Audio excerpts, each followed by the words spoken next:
لله الذي بنعمته تتم الصالحات وبفضله تتنزل البركات والخيرات وبتوفيقه تتحقق المقاصد والغايات. أشهد أن لا إله إلا الله وأشهد أن محمد رسول الله. اللهم صل وسلم على محمد وعلى آله وصحبه أجمعين. أما بعد, kaum muslimin dan kaum muslimat sidang jamaah salat zuhur yang dimuliakan oleh Allah Subhanahu wa taala. Pertama-tama marilah kita memanjatkan puji dan syukur kita kepada Allah Subhanahu wa taala yang masih memberikan kita nikmat iman, nikmat sehat dan juga nikmat kesempatan sehingga kita mampu melangkahkan kaki kita di tengah-tengah aktivitas kita menuju ke rumah Allah yang kita cintai ini untuk melaksanakan salat zuhur secara berjamaah. Mudah-mudahan salat yang telah kita kerjakan tadi menjadi salat yang makbul dan diterima di sisi Allah Subhanahu wa taala. Amin. Salawat dan salam tak lupa pula kita sampaikan kepada Nabi Muhammad sallallahu alaihi wasallam, Rasulullah sebagai qudwah hasanah, Rasulullah sebagai suri tauladan yang baik yang patut kita contohi dalam kehidupan kita sehari-hari. Bapak Ibu yang muliakan oleh Allah Subhanahu wa taala, hari ini kita masih berada di bulan yang Allah muliakan, yaitu bulan Zulqa'dah, yang mana tepatnya kita berada di tanggal 23 Zulqa'dah. Dan tentu tidak lama lagi kita akan berjumpa dengan bulan Zulhijjah, bulan terakhir dalam hitungan tahun Hijriah. Maka oleh karena itu jemaah yang muliakan ya Allah Subhanahu wa taala, karena bulan Zulqa'dah termasuk salah satu daripada bulan haram, bulan yang Allah muliakan, bulan yang Allah lebihkan, maka fastabiqul khairat. Kita berlomba-lomba untuk berbuat kebaikan-kebaikan. Apalagi jemaah yang muliakan ya Allah Subhanahu wa taala, ketika kita melakukan amal kebaikan di bulan haram ini juga Allah Subhanahu wa taala lipat gandakan pahala kita. Mudah-mudahan ketika kita mampu istiqamah dengan kebaikan, tentu Allah akan wafatkan kita dengan keadaan terbaik dan juga dalam keadaan husnul khatimah. Amin ya rabbal alamin. Bapak Ibu yang muliakan Allah Subhanahu wa taala, tentu menyambung kajian kita yang masih berkaitan dengan problematika pembagian warisan, hibah dan wasiat. Dan terkadang jemaah yang muliakan ya Allah Subhanahu wa taala, ada orang yang belum bisa membedakan apa itu hibah, apa itu wasiat dan apa itu warisan. Karena kadang-kadang ketika sudah disebutkan, disampaikan oleh orang tua, ini harta ini untuk kamu ya, misalnya dibilang untuk salah seorang daripada anaknya. Nah, apakah itu dianggap sebagai hibah, ataupun itu dianggap sebagai wasiat, ataupun itu dianggap sebagai warisan? Maka di sana ada perbedaannya jemaah yang muliakan ya Allah Subhanahu wa taala. Ketika ada perbedaan istilah dalam fikih, maka di sana juga ada perbedaan konsekuensi hukumnya. Tentu bicara tentang masalah warisan, ini berlaku ketika ada orang yang meninggal dunia. Berarti kalau ada orang masih hidup bagi-bagi harta, ini sekali lagi bukan masalah warisan. Dan terkadang ada kita dengar percakapan antara dua orang. Dia mengatakan kepada kawannya, saya sudah bagi harta warisan buat anak-anak saya. Karena nanti kalau saya meninggal nanti biar enggak ribut-ribut mereka. Nah, ini adalah ungkapan yang salah. Ada yang perlu diperbaiki dalam hal ini jemaah yang muliakan ya Allah Subhanahu wa taala. Karena kalau disebutkan tadi harta warisan, ini tidak memenuhi syarat dalam kewarisan. Apa itu syaratnya? Meninggalnya si pewaris. Jadi orang itu harus meninggal dulu, baru itu boleh dikatakan sebagai warisan. Tapi kalau ada orang membagikan harta semasa hidupnya, ini boleh jadi hibah ataupun wasiat. Dan ini juga harus kita luruskan. Ada beberapa hal dan aturan-aturan dalam memberikan hibah dan wasiat kepada ahli waris. Contoh kasus dan ini terjadi. Seorang orang tua mungkin dia menunjukkan saja, itu rumah yang ada di kota itu untuk abang. Ya, ruko yang ada di Lampineng misalkan itu untuk adik perempuannya. Nah, apakah dengan hanya penyebutan seperti itu dianggap sebagai wasiat? Tunggu dulu.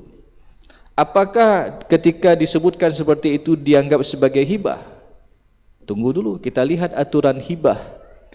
Karena jemaah yang muliakan ya Allah Subhanahu wa taala, ketika tidak ada aturan yang jelas, ini bisa menjadi permasalahan di kemudian hari. Contoh misalkan seperti tadi, untuk abang sudah dikasih rumah, untuk adik dikasih toko dan lain sebagainya. Nah, karena akadnya ini tidak jelas, apalagi nanti ketika meninggal orang tua nilainya sudah jauh berbeda. Misalkan nilai toko itu sudah tiba-tiba naik, ataupun nilai rumah itu tiba-tiba harganya sudah tinggi. Nah, ini akan jadi celah syaitan, dia menggoda kita untuk ribut di antara para ahli waris. Karena kenapa? Karena akadnya tadi tidak jelas. Maka oleh karena itu jemaah yang muliakan oleh Allah Subhanahu wa taala, kalau disebutkan dengan hibah orang tua kepada anak, ini diperbolehkan dengan beberapa syarat. Karena berbicara tentang masalah hibah ini boleh diberikan untuk siapa saja. Mau diberikan untuk anak boleh, mau diberikan untuk anak angkatnya boleh, mau diberikan untuk saudaranya boleh. Ya. Dan hibah orang tua kepada anak ini harus ada, yang pertama diberikan dalam kondisi sehat walafiat orang tuanya. Tidak diberikan dalam kondisi sakit menjelang kematian. Karena kalau diberikan dalam kondisi sakit menjelang kematian, ini jatuhnya kepada wasiat. Kemudian yang kedua, hibah orang tua kepada anak ini harus ada taqabud, harus ada serah terima. Karena rukun hibah itu ada 4. Yang pertama si pemberi hibah, yang kedua si penerima hibah, yang ketiga ada jelas objek yang dihibahkan, yang keempat ada ijab kabul ataupun serah terima. Karena kalau objeknya enggak jelas ini jadi masalah juga. Misalkan untuk anak pertama sudah diberikan pemberian, anak kedua sudah, anak ketiga orang tuanya bilang seperti ini, adik nanti kalau ayah ada rezeki ayah beli rumah buat adik. Nah, apakah ini disebut dengan hibah? Tidak, karena objeknya belum jelas nih. Kalau ada uang tadi, ya. Kalau nggak ada uang kayak mana? Jadi ini permasalahan yang penting yang perlu kita ketahui. Kemudian jemaah yang muliakan ya Allah Subhanahu wa taala, tentu hibah orang tua kepada anak ini juga harus ada prinsip adil. Maknanya jangan satu kasih, satu enggak kasih. Walaupun adil ini enggak mesti sama. Contoh misalkan, untuk anak pertama karena dia kondisi ekonominya mungkin sudah mapan, orang tua hanya kasih tanah kosong saja. Anak kedua secara ekonomi dia mungkin agak kurang, orang tuanya juga menilainya payah dah bantunya, dikasihlah tanah dan bangunan di atasnya. Maka ini apakah boleh? Boleh. Yang enggak boleh itu adalah ketika satu kasih, satu enggak kasih. Dan ini pernah terjadi di masa Rasulullah SAW ketika Nu'man ibnu Bashir itu memberikan pemberian kepada salah seorang daripada anaknya. Dan istrinya sendiri beliau tidak ikhlas, tidak ridha, sampai Rasulullah jadi saksi atas pemberian tersebut. Sehingga esok harinya Nu'man ibnu Bashir menjumpai Rasulullah SAW dan berkata, "Ya Rasulullah, saya telah memberikan pemberian kepada anak saya, tapi istri saya tidak ridha sampai engkau jadi saksi ya Rasulullah." Maka apa jawaban atau tanggapan daripada Rasulullah SAW? Rasulullah mengatakan, "Apakah engkau memberikan pemberian kepada anak-anakmu yang lain?" "Tidak ya Rasulullah." Maka apa kata Rasulullah SAW? "I'dilu baina auladikum." Berlaku adillah kamu terhadap anak-anakmu. Karena terkadang ketika orang tua tidak bijak, ini jadi masalah di kemudian hari. Bahkan dalam riwayat yang lain disebutkan, "Farji'hu." Tarik kembali apa yang telah kamu hibah itu. Karena kenapa? Kalau tidak ditarik, bisa jadi ini jadi potensi terjadinya sengketa di kemudian hari. Nanti abangnya bilang sama, ataupun adiknya bilang sama abangnya, "Bang, abang enggak dapat lagi hak warisan." Kenapa? Karena abang sudah dikasih rumah dulu sama ayah, kami enggak dikasih apa-apa. Lalu abangnya bela diri, dia bilang, "Dek, ini kan dikasih sama ayah, abang enggak minta." Nah, sehingga ini jadi masalah di kemudian hari. Maka jemaah yang muliakan oleh Allah Subhanahu wa taala, ketika terjadinya permasalahan ataupun ada hibah yang diperselisihkan di antara para ahli waris, Dan kalau ini dibawa ke ranah hukum ataupun ke pengadilan agama ataupun ke mahkamah syariah, maka segala bentuk pemberian masa hidup untuk anak-anaknya dihitung semua sebagai nilai warisan. Jadi dilebur semua, yang udah dikasih dihitung semua. Setelah itu baru nanti dikonvensi. Oh, hak abangnya misalkan secara hukum faraid 500 juta. Oh, nilai yang udah dikasih sekarang berapa nilainya? Oh, sudah 300 juta. Berarti dia hanya mengambil sisa 200 juta lagi. Maka ini jemaah yang muliakan ya Allah Subhanahu wa taala, kalau ini terjadi permasalahan berkaitan dengan hibah. Tapi kalau hibah ini tidak dipermasalahkan di antara ahli waris karena mereka juga masing-masing sudah dapat, maka ini adalah dianggap sebagai pemberian masa hidup. Namun yang dihitung masalah warisan apa? Sisa daripada harta yang telah diberikan kepada anaknya. Mungkin ada satu tanah lagi yang belum diberikan. Maka itu baru difaraidkan sesuai dengan ketentuan Allah dan Rasulnya. Jadi ini jemaah yang muliakan ya Allah Subhanahu wa taala, syarat-syarat hibah kepada ahli waris. Dan tentu yang terakhir juga, tidak boleh seseorang menghibah dengan niat untuk mengharamkan hak ahli waris yang lain daripada mendapatkan haknya. Contoh, ada anak perempuan semua. Jadi dia hibah semua buat anak perempuannya. Dengan niat apa? Nyobe ecok lewali. Jadi niat seperti itu, ya ini hati-hati kadang-kadang. Kadang-kadang jadi bumerang bagi kita sendiri. Ada beberapa kasus jemaah yang muliakan ya Allah Subhanahu wa taala. Dan ini terjadi kisah nyata. Jadi seorang orang tua, jadi dia hibahkan semua harta kepada 3 orang anak perempuannya. Anak pertama dikasih, anak kedua dikasih, anak ketiga dikasih. Termasuk rumah yang beliau tinggal itu dibalik nama atas nama anak perempuannya. Dengan niat tadi, nyobek cok lewali.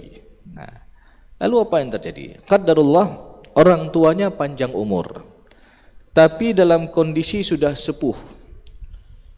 Sudah semua harus di atas kasur, harus pakai pampers dan lain sebagainya. Jadi anak-anaknya, karena mereka sedang usia produktif, ya, usia lagi sibuk-sibuknya, itu dalam mengurusi orang tuanya pun kadang-kadang saling tolak-tolak. Jadi abang nanti suruh adiknya, adik aja jaga mama, adik aja jaga ayah. Abang ada rapat nih, adiknya juga seperti itu. Bang, saya juga ada pertemuan bentar lagi nih. Ya. Jadi sanggup dijaga dalam kondisi seperti itu setahun. Setelah itu apa yang terjadi? Dititipkan orang tuanya ke panti jompo. Disayang kali orang tua kepada anak, belum tentu anak itu memberikan manfaat untuk orang tuanya. Maka dalam memberikan hibah pun enggak boleh kita hibah semua harta. Kasus yang kedua, ada seperti itu, seorang ibu, kebetulan suaminya sudah duluan meninggal dunia. Dia punya satu anak perempuan semata wayang. Jadi sampai ketika anak ini sudah menikah, sudah ada keturunan, itu tinggal di rumah mamaknya. Suatu hari anak perempuan ini bilang sama mamaknya, "Mak, mamak kan sudah tua. Jadi rumah ini kalau bisa balik aja nama atas nama adik sertifikatnya. Karena nanti kalau mamak meninggal malas berurusan sama wali." Ya. Ya secara logika kita ya juga, ya sih, nah, akhirnya balik nama. Setelah proses balik nama itu sudah terjadi, beberapa tahun kemudian apa yang terjadi? Rupanya duluan meninggal anak perempuannya ini daripada mamaknya. Yang namanya ajal kita enggak tahu, ya. Duluan meninggal anak perempuan ini daripada mamaknya tadi. Sehingga tinggallah di rumah itu mama ini ataupun ibu ini dengan menantunya dan juga ada cucunya. Jadi suatu hari entah kenapa ribut enggak pas sama menantu pun lagi enggak pas kepala, diusir ibu itu dari rumah itu. Karena dianggap sudah jadi rumah dia dan juga ada keturunannya. Nauzubillah min dzalik. Jadi hal-hal seperti ini jemaah yang muliakan ya Allah Subhanahu wa taala, ini juga terjadi. Maka enggak boleh niat seseorang itu ingin menghabiskan harta ataupun menghibah semua harta agar mengharamkan hak ahli waris yang lain daripada mendapatkan haknya. Juga ada kasus seperti tadi, ketika diberikan hibah semua kepada anak perempuannya, tidak dengan niat apa? Nyobe ecok lewali, ketika meninggal orang tuanya dan anak ini butuh wali untuk menikah. Apa yang terjadi? Walinya ini enggak mau menikahin. Kenapa? Nyan wate bak faraid hanaruh kamu. Jadi ketika masalah warisan kami enggak dapat apa-apa. Ketika masalah nikah ni suruh nikahin dia. Nah, jadi gara-gara itu juga masalah. Maka oleh karena itu, kalau ingin memberikan pemberian, boleh kasih sewajarnya kepada anak-anak. Sisanya baru nanti difaraidkan. Yang mana hak anak perempuan pun itu banyak. Kalau sendiri misalkan anak perempuan semata wayang, dia mendapatkan 1/2 dari total harta peninggalan almarhum, setengah. Karena berdasarkan An-Nisa ayat ke-11, wa in kanat wahidatan falahan nisfu. Kalau ada 2 orang lebih anak perempuan, maka dia dapat porsi 2/3 dibagi 2. Maka kalau ditanya siapa besar setengah dengan 2/3, ya, maka secara ilmu matematika lebih besar 2/3.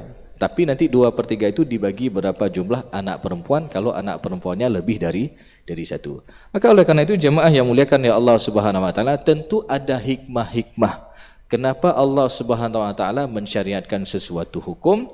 Dan tentu jemaah yang muliakan ya Allah SWT, pada akhirnya juga dalam hal ini kita mengetahui yang mana dan mampu membedakan yang mana namanya hibah, yang mana namanya wasiat. Walaupun wasiat ini belum kita bahas, insyaAllah pada pertemuan akan datang kita akan bahas tentang masalah wasiat, dan yang mana namanya warisan. Mudah-mudahan tausiah singkat ini bermanfaat bagi kita semua dan menjadi ilmu yang bisa kita aplikasikan dalam kehidupan kita sehari-hari, apalagi berkaitan dengan masalah harta yang rentan kepada fitnah. Karena Allah Subhanahu wa taala juga berfirman di dalam Al-Qur'an dan mensifati harta itu dengan fitnah. Wa'lamu annama amwalukum wa auladukum fitnah. Mudah-mudahan kita semua terhindar daripada fitnah harta tersebut. Lebih dan kurang saya mohon maaf. Aqulu qauli hadza wa astaghfirullah li wa lakum risal mu'minin. Wassalamualaikum warahmatullahi wabarakatuh.